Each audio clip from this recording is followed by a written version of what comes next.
Abra sua Bíblia comigo, lá na carta do apóstolo Paulo aos Efésios, capítulo 5, nós vamos do verso 1 ao verso 21. Efésios, capítulo 5, nós vamos ler na RA, Revista e Atualizada, ok? Vamos lá então? Você que está em casa pode acompanhar aí no seu smartphone, como você achar melhor, ou no seu televisor, ligado aí no canal da Manaim, em uma das redes. Sede, pois, imitadores de Deus como filhos amados, e andai em amor, como também Cristo nos amou e se entregou a si mesmo por nós, como oferta e sacrifício a Deus em aroma suave. Mas a impudicícia ou fornicação e toda a sorte de impureza ou cobiça nem sequer se nomeiem entre vós como convém a santos. Nem conversação torpe, nem palavras vãs ou chocarrices, coisas essas inconvenientes, antes, pelo contrário, ações de graças. Sabei, pois, isto, que nenhum incontinente ou impuro ou avarento, que é idólatra, tem herança no reino de Cristo e de Deus. Ninguém vos engane com palavras vãs, porque por essas coisas vem a ira de Deus sobre os filhos da desobediência. Portanto, não sejais participantes com eles. Pois outrora éreis trevas, porém, agora sois luz no Senhor. Andai como filhos da luz. Porque o fruto da luz consiste em toda bondade, justiça e verdade, provando sempre o que é agradável ao Senhor. E não sejais cúmplices nas obras infrutíferas das trevas, antes, porém, reprovai-as. Porque o que eles fazem em oculto, o só referir é vergonha. Mas todas as coisas, quando reprovadas pela luz, se tornam manifestas, porque tudo que se manifesta é luz. Pelo que diz: desperta, ó tu que dormes, levanta-te de entre os mortos, e Cristo te iluminará. Portanto, vede prudentemente como andais, e não como nécios, e sim como sábios, remindo o tempo, porque os dias são maus. Por essa razão, não vos torneis insensatos, mas procurai compreender qual a vontade do Senhor. E não vos embriagueis com vinho, no qual há dissolução, mas enchei-vos do Espírito Santo, falando entre vós com salmos, entoando e louvando de coração ao Senhor, com hinos e cânticos espirituais, dando sempre graças por tudo a nosso Deus e Pai, em nome de nosso Senhor Jesus Cristo, sujeitando-vos uns aos outros no temor de Cristo. Amém? É tempo de despertar. Fala para a pessoa assim do teu lado: acorda. Mas com essa voz ele vai dormir. Fala com voz de profeta: acorda! Isso. Eu vi aí um irmão que deu um pulo assim, ó. Oi, Jesus voltou? Não, então ficou assustado assim. A vida no mundo, neste mundo que nós estamos, o mundo dos homens, ela tem as suas formas, elas têm os seus métodos e costumes, que eles denominam como correto, né? Mesmo quando relativizam, ou seja, aquilo que para nós, filhos de Deus, é errado, mas eles têm e tomam como certo. A isso eles costumam chamar de evolução, né? Mas em muitos casos, para mim e para você, para o povo de Deus, para os filhos de Deus, isso na verdade são armadilhas que encantam e matam. Por isso, neste tempo, a gente precisa muito discernir. Para a igreja de Deus, para a igreja de Cristo, povo de Deus, esses padrões, esses métodos do mundo, esses usos e costumes, que eles fogem em muito o plano e o padrão que Deus desenhou para nós. Esse padrão do mundo, esses métodos do mundo, na sua grande maioria, ou na maioria esmagadora, elas fogem do padrão que Deus desenhou e que Deus planejou para mim e para você. O padrão de vida do povo de Deus, ela deve destoar ela deve andar na contramão, né? E em muito na contramão daquilo que é exercido pelo mundo, daquilo que é entendido pelo mundo como normal. Mas a gente sabe que não é assim que muitos entendem. Quando nós olhamos para a carta do apóstolo Paulo, a carta escrita aos Efésios, essa carta, ela foi escrita quando Paulo estava na prisão, e ele manda para uma cidade que era a defensora da deusa Diana, Diana dos Efésios. Você vai ver isso em Atos 19, que ali Deus batizou pessoas com o Espírito Santo através da vida de Paulo. Ali Deus operou sinais e maravilhas, mas foi ali também que teve um grande tumulto social, porque Demétrio, um daqueles que vendiam, né, fetiches ou imagens da deusa Diana, acabou fazendo um tumulto, porque ele estava tendo prejuízo, porque as pessoas estavam se convertendo aos montes lá. Muitos livros de feitiçaria, de ocultismo foram queimados lá aos milhares na cidade de Éfeso. E ali nasceu uma igreja pujante, uma igreja forte. Mas essa mesma igreja é aquela que é repreendida em em Apocalipse 2.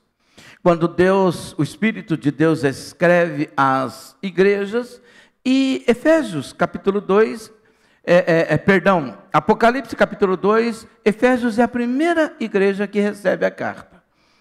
E quando o Espírito descreve sobre a igreja, ele fala que ele reconhece o trabalho deles, que eles têm trabalhado muito, mas eu tenho contra você, contra ti, que deixaste o primeiro amor.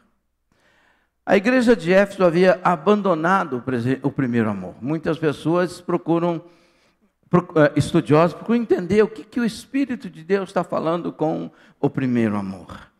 Na verdade, o que é o primeiro amor? Qual é o seu primeiro amor? Se o meu primeiro amor não for Jesus Cristo, o primeiro amor é Jesus Cristo. E mesmo dentro de uma igreja, você pode trabalhar tanto para Ele e não tê-lo como seu primeiro amor. Você pode fazer muitas coisas para Jesus e Ele não ser o seu primeiro amor. O primeiro amor ser outras coisas, não é? E essa mesma carta, Paulo escreve a igreja desse tempo, não só a igreja de Éfeso, daquela época, da época de Paulo, mas a igreja de hoje. Mas hoje a gente escuta as pessoas falarem que a Bíblia é um livro desatualizado, é um livro obsoleto. É um livro que já não se aplica em muitas coisas, não é possível se aplicar porque o mundo mudou. Mas quando eu olho para a Bíblia, quando eu vejo que autores juntos, somados, tem mais de 1.600 anos entre o primeiro autor e o último autor da Bíblia, eu fico me perguntando como que essa Bíblia pode ser desatualizada. Como que essa Bíblia é desatualizada, por exemplo, quando ela narra a história de Noé sobre a destruição do primeiro mundo, e Jesus disse que a vinda dele, não é, será como nos tempos de Noé. Casavam-se, davam-se em casamento, a vida ia e ninguém ligava para Deus. E Noé construindo a arca, e ninguém estava muito preocupado com o seu futuro eterno, com a sua vida com Deus. Como que eu posso dizer que um livro desse está desatualizado, quando eu olho para Sodoma e Gomorra destruído por causa da perversão sexual, e hoje eu vejo todo esse sodomismo imperando no nosso mundo, no nosso tempo? Como que eu posso dizer que a Bíblia está desatualizada? Nada é mais atual do que a Bíblia. E por que a Bíblia é atual? Porque aquele que escreveu e que narrou, e que inspirou, e que trouxe à memória de Moisés, quando escreveu o Pentateuco, a primeira narrativa que aconteceu no Éden, não é, da criação, esse mesmo é aquele que inspirou João, lá na ilha de Pátimos, para escrever sobre a revelação do fim do mundo. Porque Deus é o mesmo de ontem, Ele é o mesmo de hoje, e Ele o será eternamente. Portanto, Deus não sai da moda e não sai de moda. Deus, ele é sempre o mesmo. Deus não muda, não tem variações. Então, aquilo que ele falou lá no passado continua valendo hoje e continuará valendo se ele voltar daqui 1000 anos, 2000 anos ou 1 milhão de anos. Eu não sei quando ele vai voltar. Mas eu sei que quando ele voltar, essa palavra continua atualizadíssima. Porque a Bíblia descreve a corrupção da humanidade.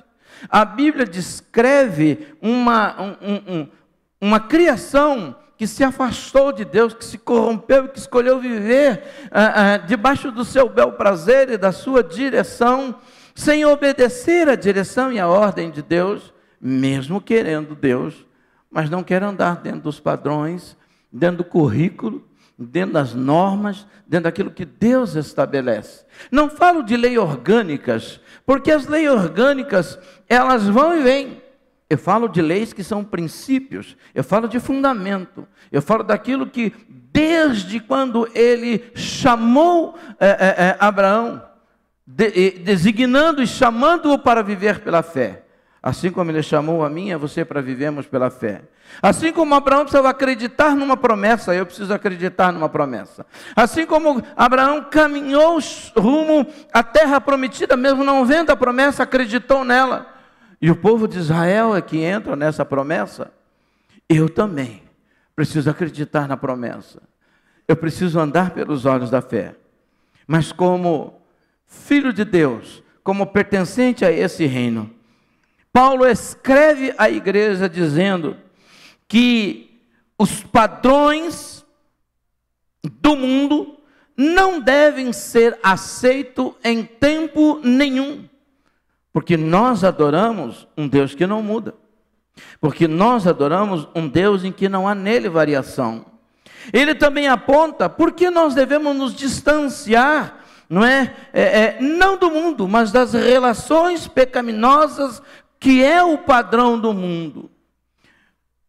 Jesus, em João 17, ele orou pedindo ao Pai que não nos tirasse do mundo, mas que nos livrasse do mal que o mundo produz, do pecado que o mundo gera, daquilo que o mundo faz, daquilo que o mundo produz.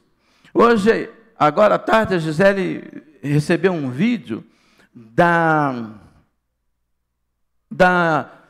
Olimpíada de Londres de 2012. A Olimpíada de Londres de 2012, você vê que é um monte de cama de hospitais, um monte de gente em cama, um monte de crianças em cama, em hospitais, e o espírito da morte entrando, mas são centenas de camas, e aquela foi uma dança, e os cristãos questionaram, falaram, olha só, eles estavam profetizando a pandemia. Aí entraram alguns defensores e falavam, não, nós fomos investigar isso. E nós, investigando, descobrimos que, na verdade, eles não estavam falando da pandemia, eles estavam falando do personagem de Harry Potter, aquele homem, sei lá, eu nem lembro o nome, que era a morte, que representava a morte, e que sumia com as crianças. É isso que ele está representando. E algumas pessoas falaram, é uma dança que representa isso. Ei, isso é o que eles interpretaram. Mas o que eles profetizaram no mundo espiritual e o que eles falaram para Satanás pode fazer, é o que Satanás está fazendo. Sabe por quê? A gente não pensa no que a gente fala e nem no que a gente vê, a gente não discerne. Quando Jesus foi crucificado, e Pilatos falou assim, mas eu não posso, ele é inocente. E o povo gritou, caia sobre nós e sobre os nossos filhos o sangue dele. Vem Hitler e mata 2 milhões de judeus. Você fala, poxa vida, meu Deus, você falou, você deu ordem, você liberou. Nós precisamos discernir o que está acontecendo no mundo. Nós estamos no mundo, mas nós não somos do mundo. E é muito triste saber que hoje a igreja olha para aquela imagem e ela consegue interpretar, ou alguns, de que aquilo na verdade foi um ato profético sobre a humanidade.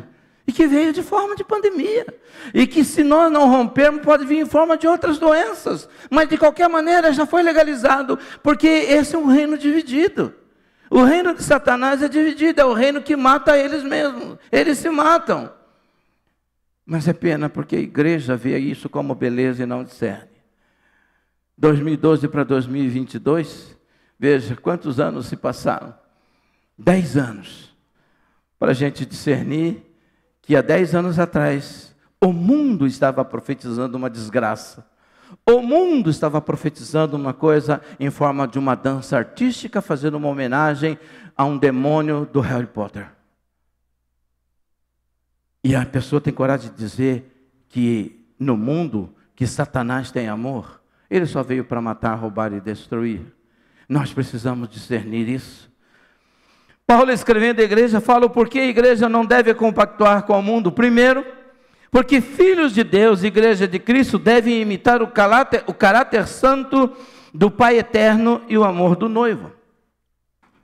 Efésios capítulo 5, 1 e 2, lemos o seguinte: sede, pois, imitadores de Deus, como filhos amados, imitem a Deus. Esse é o nosso papel. Não é imitar o mundo, não é ter padrão do mundo, não é pegar a cultura do mundo, mas imitar aquele que me criou, que me salvou, que me gerou. Por isso ele diz: igreja, sejam imitadores de Deus como filhos amados. E o verso 2: e andai em amor, como também Cristo nos amou e se entregou a si mesmo por nós, como oferta e sacrifício em aroma suave. A nossa vida nessa terra é andar em amor como Cristo andou, ainda que isso nos custe, ainda que isso para nós seja um sacrifício, assim como foi o de Jesus. Ele diz: imitem a Deus e andem em amor. Andar em amor, amados, não é compactuar com o mundo, não é concordar com o padrão do mundo, mas é ser diferente e fazer a diferença, ser aquele que rema ao contrário, ser aquele que sopra diferente, ser aquele que anda na contramão do mundo mesmo. É óbvio que eu estou aqui e eu tenho que viver, eu tenho que trabalhar, eu tenho que construir, eu tenho que edificar, eu tenho que família para sustentar, mas ele está falando de padrões santos, de uma vida de santidade, de imitar o caráter do seu Pai, que é Deus. Paulo dá esse conselho à igreja: vocês precisam ser imitadores de Deus. Paulo assumiu para si quando escreveu aos Coríntios, dizendo: sede, pois, meus imitadores, como eu sou de Cristo Jesus. Paulo diz: você precisa de uma referência para imitar a Deus? Olhem para mim. O mundo precisa de uma referência para imitar a Deus. Tem que olhar para você e tem que ver em você o caráter de Deus. Tem que ver em você a luz de Cristo. Tem que ver em você, amado, o refletir do aroma, do bom perfume. Aqueles que se perdem sentirão o perfume de Deus, mas aqueles que se salvam sentirão o perfume de Deus em você. Esse é o primeiro conselho pelo que Paulo escreve para a igreja. Por que nós não devemos compactuar com o mundo? Porque filhos de Deus, igreja de Cristo, são chamados para imitar o caráter santo do Pai eterno e praticar o amor do seu Filho. Segundo padrão, ou melhor, segundo conselho dele do porquê não devemos compactuar com o mundo, porque o padrão do mundo não é o padrão do reino, o qual o cristão pertence. Não é o meu padrão, não é o seu padrão, não é o nosso padrão. Por isso ele escreve, olha o que ele diz no versículo 7 até o 11 de Efésios 5. Portanto, não sejais participantes com eles. O que é ser participante? É estar junto com eles, é compactuar com eles, é concordar. Pois outrora vocês foram assim, vocês foram trevas, vocês faziam isso, vocês não são mais. Porém agora vocês são luz no Senhor. Vocês refletem uma outra luz, um outro caráter, um outro conceito, um outro cheiro, um outro perfume, um outro andar. Você reflete uma outra educação, um outro padrão. Andai como filhos da luz. Nós não podemos andar na escuridão do pecado. Nós temos que andar na claridade da luz. E ele diz: porque o fruto da luz consiste em toda bondade e justiça e verdade. provando sempre o que é agradável ao Senhor. E não sejais cúmplices nas suas obras infrutíferas das trevas, antes, porém, reprovem. Reprovem. Existem conceitos que os cristãos estão caindo, estão dizendo, peraí, mas o mundo é outro. Nós não estamos falando de mundo, nós estamos falando de reino. Você é do reino do céu, portanto o padrão é do céu. E acabou. Amém ou não amém? É isso. Pastor, mas como é que eu posso não concordar se eu estou aqui? Ainda que isso te custe a sua ou a minha vida. A nossa palavra é não. A nossa palavra tem que ser não. Eu não concordo. Eu não aceito. Eu não posso admitir isso. Ah, você é uma pessoa ultrapassada, chame como você quiser. Mas eu reprovo o que você está fazendo. Eu condeno o que você está fazendo. Eu te amo, mas não posso aceitar esse tipo de padrão de vida, esse tipo de comportamento, esse tipo de caráter, esse tipo de atitude. Como um cristão, eu não posso concordar. Está errado. Foge ao padrão do reino ao qual eu pertenço. Foge ao padrão do reino ao qual eu pertenço. Nós precisamos entender isso. Há muitos anos atrás, eu era criança. Não faz tanto tempo assim. Nós tínhamos uma vizinha, uns vizinhos que eles eram japoneses. E nós tínhamos 2 irmãos e 2 irmãs. E a gente tinha mais amizade com as irmãs. Minhas irmãs, eles iam mais em casa e tal. Eles eram plantadores de banana, coisa difícil de saber, né? Quem mora no Vale do Ribeiro, o que planta? Fazendeiro, planta banana, chuchu ou lírio. E eles plantavam, hoje plantam lírio, plantavam banana. E eu lembro que sempre que eu ia na casa dele, os meninos conversavam com o pai em português, mas a mãe só em japonês. Só em japonês. E um dia eu falei assim, Mitico, fala para mim uma coisa, por que sua mãe não fala português? Por que a sua mãe só fala japonês? Porque ela não quer perder as raízes do Japão, porque ela sonha um dia voltar para lá. Ela ama o Brasil, mas ela não é brasileira, ela está no Brasil. E ela não quer perder a língua, não quer perder, então ela vive, se atualiza, porque ela pretende, eu não sei se ela voltou para lá, mas eu sei que enquanto eu tive convivência com eles, ela não falava nada em português, tudo em japonês, tinha que falar em japonês com ela. Querido, diferente dessa mulher, eu não posso amar o mundo, mas eu tenho que ter convicção de que eu não sou daqui. De que o padrão do mundo não é o meu padrão.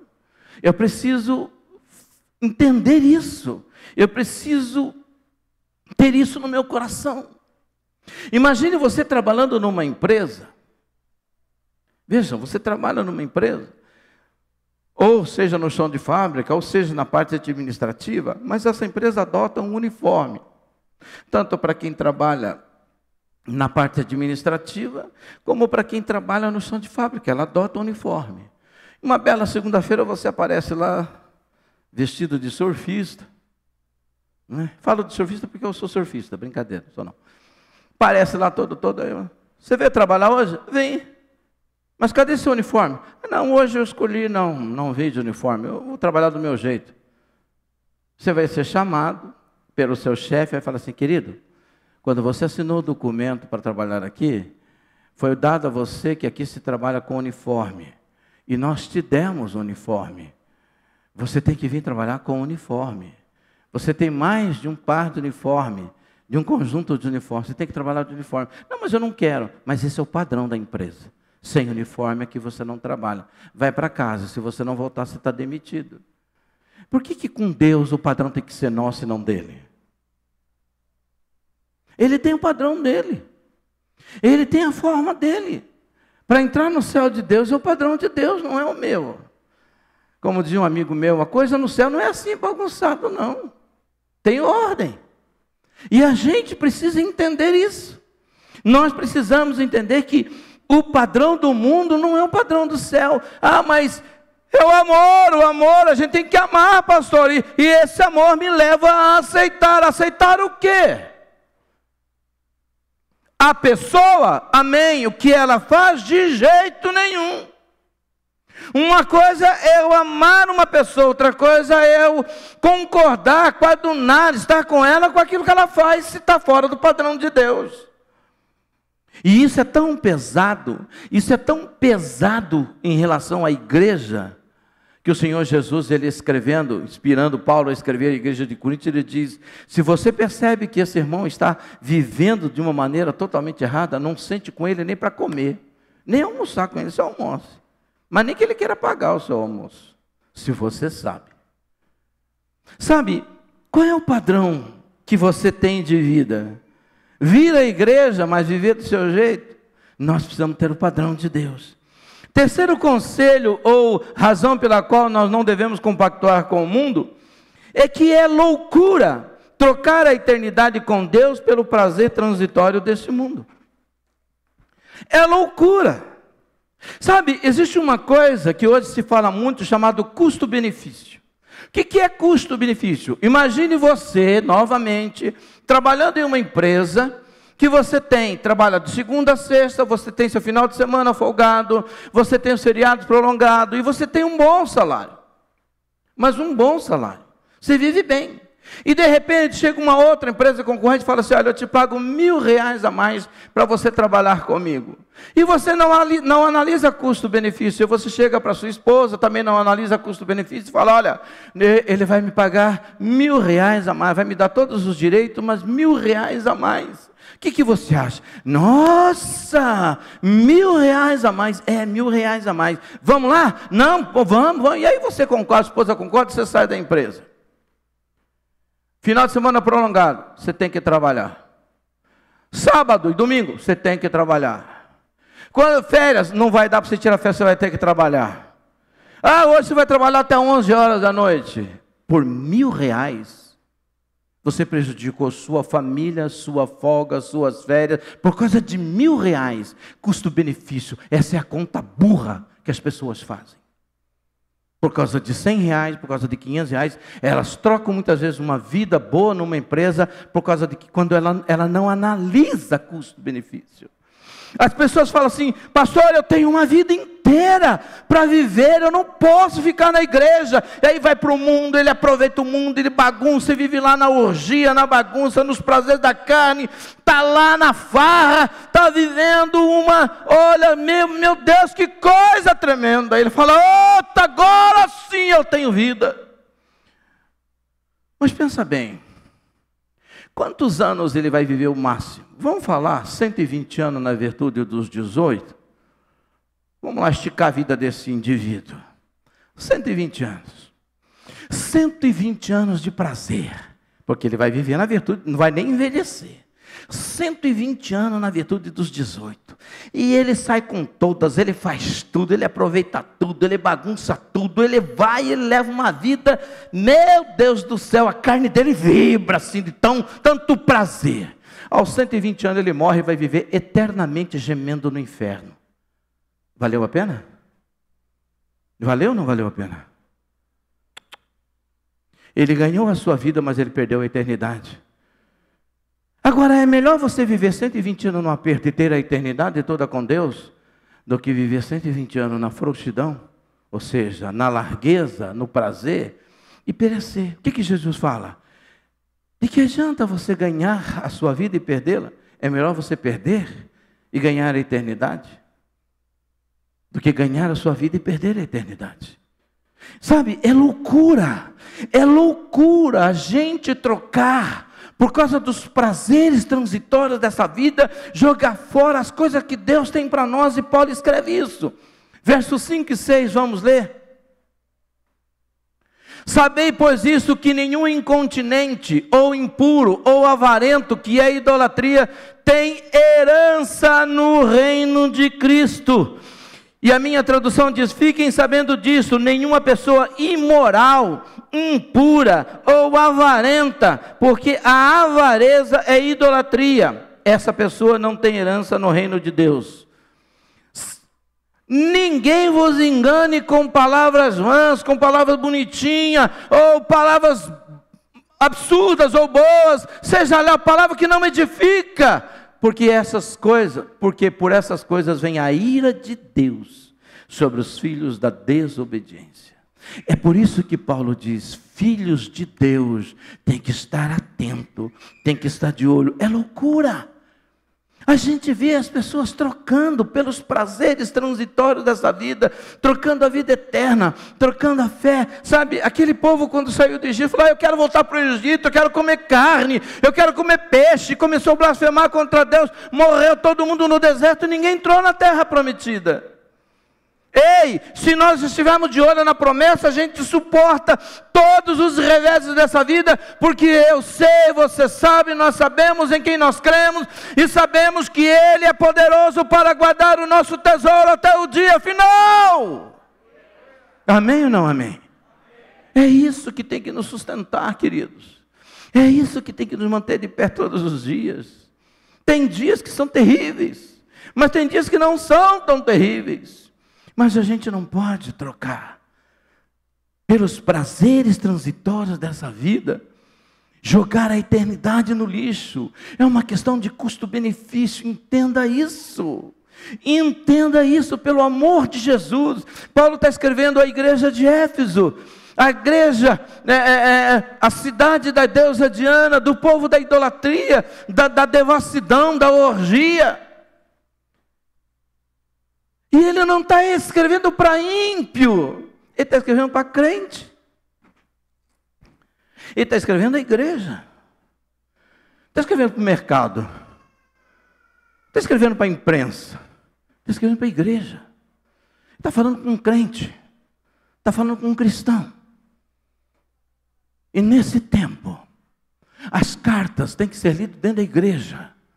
Sabe, o maior campo de evangelização hoje é dentro da igreja.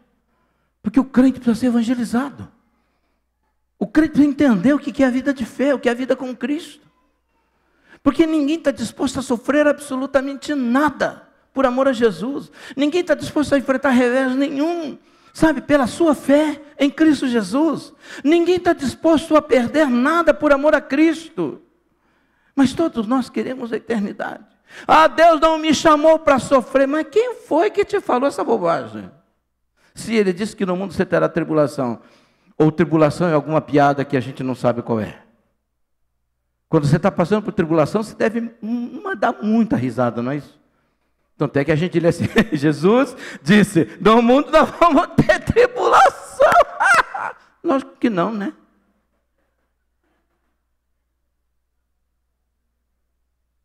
É luta, é difícil. Mas Ele disse: eu venci o mundo. Ele está dizendo: eu venci, e em mim vocês também podem vencer. Vocês também são mais do que vencedores. Por isso não troque. Não troque por prazeres transitórios a eternidade que Deus te deu. Mas você precisa crer nessa eternidade. Precisa confiar nessa eternidade. Ah, pastor, eu não consigo sentir isso. Você quer sentir? E quem disse que você anda pelo que sente? Você anda pelo que crê. Eu vou dizer uma coisa para você. Presta atenção no que eu vou falar, porque isso aqui é divisor de água na sua vida. Se você não tem capacidade de crer em Deus, você anda naquilo que você crê. Mas andar sem crer, você não anda. Porque ninguém vive sem crer. Ah, eu não creio em Deus. Essa é a sua crença, não crer em Deus. Essa é a sua fé, não crer. A minha fé é que Deus não existe. Isso é uma declaração de fé. Você entendeu o que eu falei, sim ou não? Foi complexo ou não? Ninguém anda nesse mundo sem crer. Ninguém. Ah, pastor, eu sou ateu. Não, você é à toa. Ateu você não é. Ah, mas o ateu não crê em nada. Crê sim, crê que não existe Deus. Ele crê que Deus não existe, então ele crê. Ah, mas ele não crê em Deus. Não crer em Deus não significa que você não crê. Sim ou não? Você só não crê no Deus vivo, único e poderoso. Você só não crê em Jesus Cristo. Como, por exemplo, aquele cara que torce para o Palmeiras, acredita que o Palmeiras vai ganhar o Mundial. Uma questão de fé. Ah, Deus que bradou agora, hein? Entendeu? E o corintiano crê que não vai ganhar. É uma questão de uma fé boba, esdrúxula, que não tem sentido nenhum. É a mesma coisa quando eu falo que crer em Deus não muda a sua vida. Crer em Deus não muda a sua... Fala assim, crer em Deus não muda a minha vida. Mas o que muda a minha vida é quando eu creio em Deus e eu entrego a minha vida a Jesus Cristo e obedeço Jesus Cristo. Amém ou não amém? Dá uma salva de palmas, Senhor Jesus, bem forte. Aleluia. Então, não faça essa loucura de, por causa de prazeres transitórios, perder a sua eternidade. Quarta razão pela qual eu não devo compactuar com o mundo é que Cristo quer que a sua igreja seja despertada, cheia do Espírito Santo e livre do encantamento mortal do mundo. Olha o que diz lá no versículo 14 e 15. Pelo que diz, desperta tu que dormes, levanta-te entre os mortos e Cristo te iluminará. 15. Portanto, vede prudentemente como andais, não como loucos, e sim como sábios. 16. Remindo o tempo, porque os dias são maus. 18. E não vos embriagueis com vinho, no qual há dissolução, mas enchei-vos do Espírito Santo. Volta lá para o verso 14. Pensa comigo no verso 14. Pelo que diz, olha ele dizendo à igreja, desperta, ó tu que dormes, levanta-te dentre os mortos e Cristo te iluminará. Você consegue entender o sentido desse versículo? O que está escrito nesse versículo aqui? Ele parece ser complexo, não é não? Não é não, pastor? Não, não é não. Por isso, desperta tu que dormes. Ele está dizendo, crente, você está dormindo num grande cemitério chamado mundo. As pessoas estão mortas nesse mundo, nos seus delitos e pecados. Levante-se no meio dos mortos desse mundo que estão no pecado. Pare de dormir num cemitério chamado mundo. Acorda para que Cristo te esclareça. Nós precisamos acordar. Nós caminhamos num grande cemitério com a intenção do coração de Deus de profetizar vida para essas pessoas, mas não para dormir. Imagine você dormir à noite e acordar de manhã no IML, do lado de morto do seu lado. Meu Deus, que escândalo que você vai fazer. Mas é aí assim que a igreja está, é assim que muitos cristãos estão dormindo no meio dos mortos. E o Espírito de Deus diz, desperta, é um despertador gritando, tu que dormes, levante-se entre os mortos, para que Cristo te esclareça, para que Cristo te ilumine. Você está no mundo, mas você não é do mundo. E ele continua dizendo, tenham cuidado com a maneira como vocês vivem.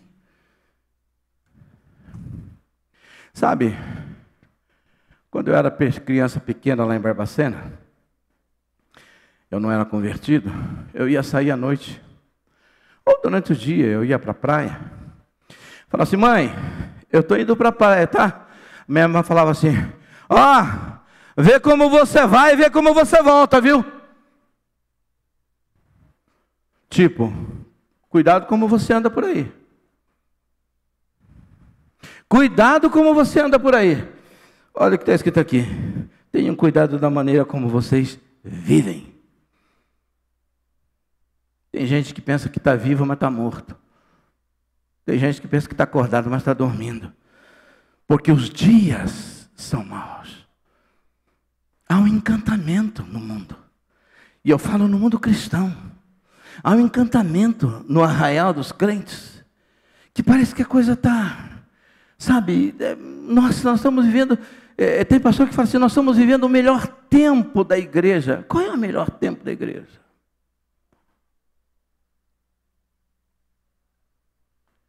É a geração de crentes mais frouxos que já viveu sobre a terra, é essa geração. Que acha que Deus o ama tanto que vai aceitar ele do jeito que ele quer. Não exige mudança, não exige transformação, não exige nada. Deus me ama. Deus me ama. Amados, eu peco, meu Deus, e como eu peco? Eu falo assim, Deus me ajuda. Pelo amor do teu nome, tem compaixão de mim. Me ajuda, Senhor, a vencer o pecado, a vencer as minhas fraquezas. Eu quero vencer todos os dias. Me ajuda a manter os olhos, me dá um coração pronto para arrependimento. Esse que fala com vocês, ele erra pra caramba. Amado, eu não sei se eu piso na bola, acho que eu fico caído na bola. Porque a gente falha por pensamentos, por atos. Mas a gente está todo dia lutando, Deus, eu não sou daqui. Eu não quero ser daqui. E é por isso que ele diz, não vivam como tolos, não vivam como loucos, mas andem como sábios. Ei, saibam como você anda, onde você pisa. Saiba como você se comporta, como você entra, como você sai. Tenha essa sabedoria. Você está num mundo que é uma armadilha. É um campo minado. Quando você pensa que não, você está pendendo para o lado que não deve, porque a falta do conhecimento da palavra, do discernimento da palavra.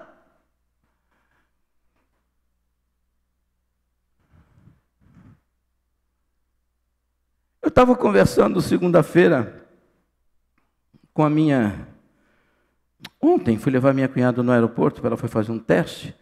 Eu vinha voltando para lá, para cá.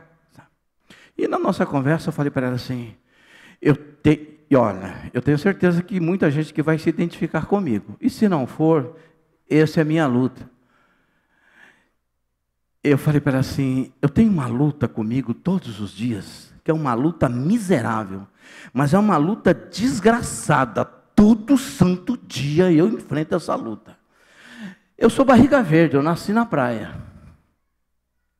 Você sabe que a pessoa que nasce na praia, parece que tem uma maresia que corre na veia do sujeito. Que o bicho tem uma preguiça miserável. Ele quer que o mundo acabe em barranco para ele dormir, morrer encostado. Ou acabe em cama para ele morrer dormindo. Amado, a coisa que eu mais gosto nessa vida é de não fazer nada e ainda pedir para alguém me ajudar.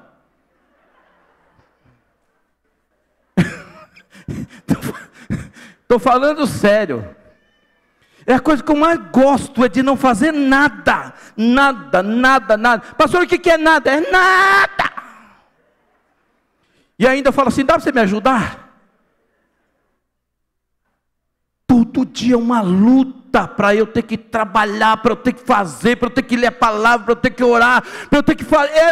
É a minha luta de todo dia, porque eu, por minha vontade, pela minha natureza, sabe o que eu quero, amado? Ficar trabalhando de fazer nada e pedir ajuda.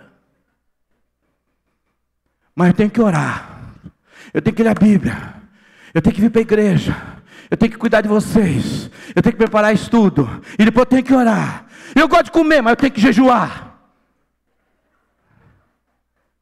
Eu gosto de gastar dinheiro, mas eu não tenho que economizar. Eu gosto de tomar água de coco, mas nem sempre tem. Eu gosto de ficar sem fazer nada, e de vez em quando a Gisele fala assim, hoje é a nossa folga, vamos fazer isso. É a minha luta. Deus falou com alguém aí ou não? Eu sinto que Deus está bradando, glória a Deus bem alto, se Deus está bradando. Mentira, olha a preguiça. A preguiça de glória a Deus. Mas outros eles são hiperativos, mega power ativo, mas ele é tão ativo, ele corre, vai para o lado, vai para o outro, vai para o outro, vai para o outro, chorou, ixi, esqueci, você jejuou, não deu tempo, você não, ixi, ai meu Deus, essa é a luta, ele tem que aprender a frear para parar, para fazer o que ele precisa fazer, para crescer espiritualmente, sim ou não? Essa é a luta nossa de todo dia.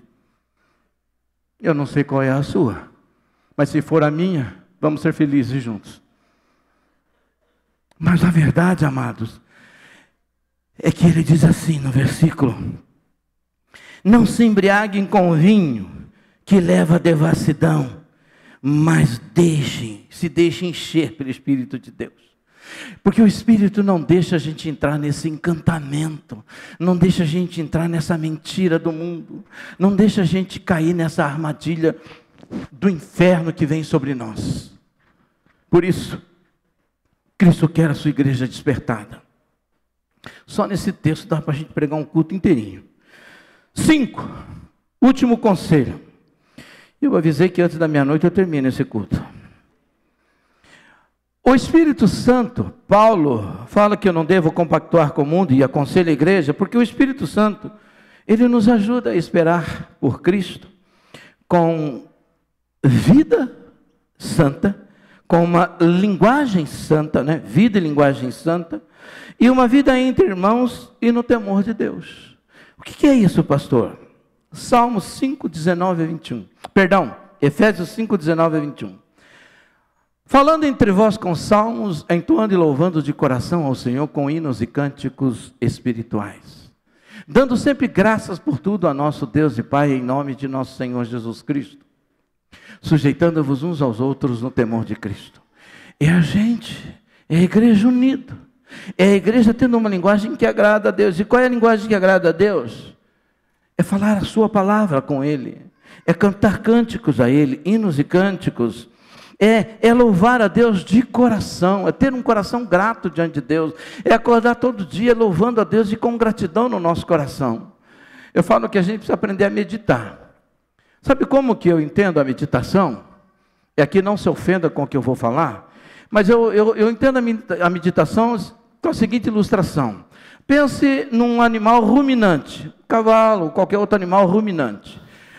Normalmente dizem, eu não entendo, mas dizem que ele tem 2 estômagos. Ele come. Você vê que ele está sempre comendo, jogando para o estômago 1. Depois ele está lá parado. Mas você vê que o cavalo está lá para metade.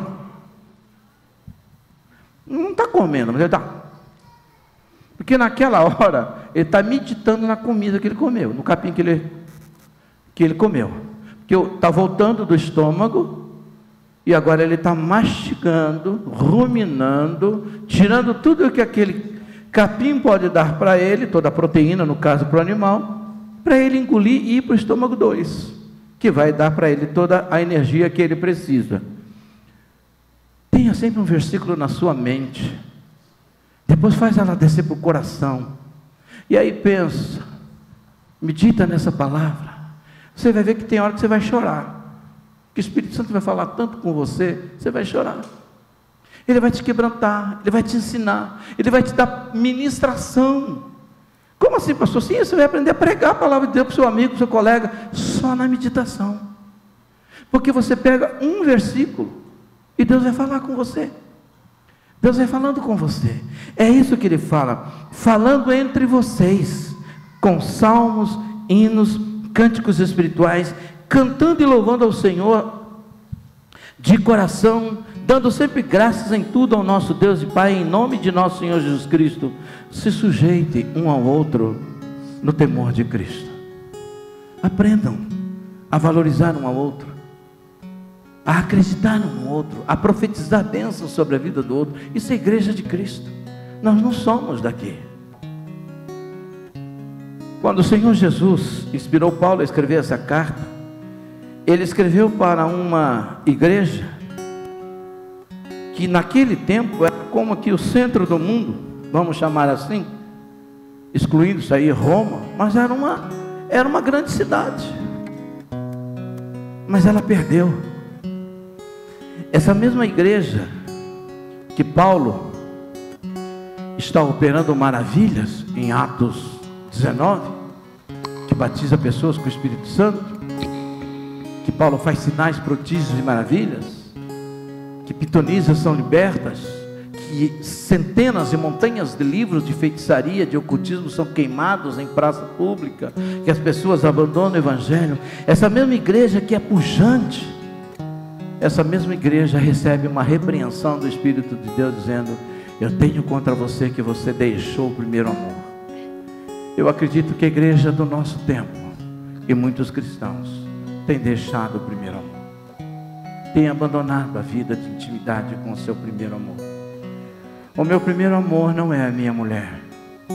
O meu primeiro amor não são os meus filhos. O meu primeiro amor não são vocês, a igreja. O meu primeiro amor é Jesus Cristo. E isso eu não posso deixar nunca. Mas quando eu deixo esse primeiro amor, ainda que eu faça muitas coisas para Ele, Ele vai dizer: eu tenho contra você porque você me deixou. Você está trabalhando muito na minha obra, mas não está permitindo que eu faça uma obra na sua vida. Que eu trabalhe em você. Que eu mude sua maneira de pensar, de agir, de se comportar, de andar nesse mundo.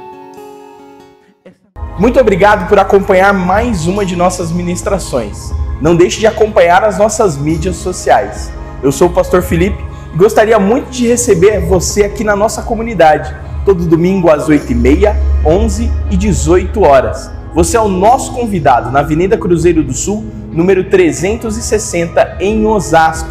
Deus abençoe e uma boa semana.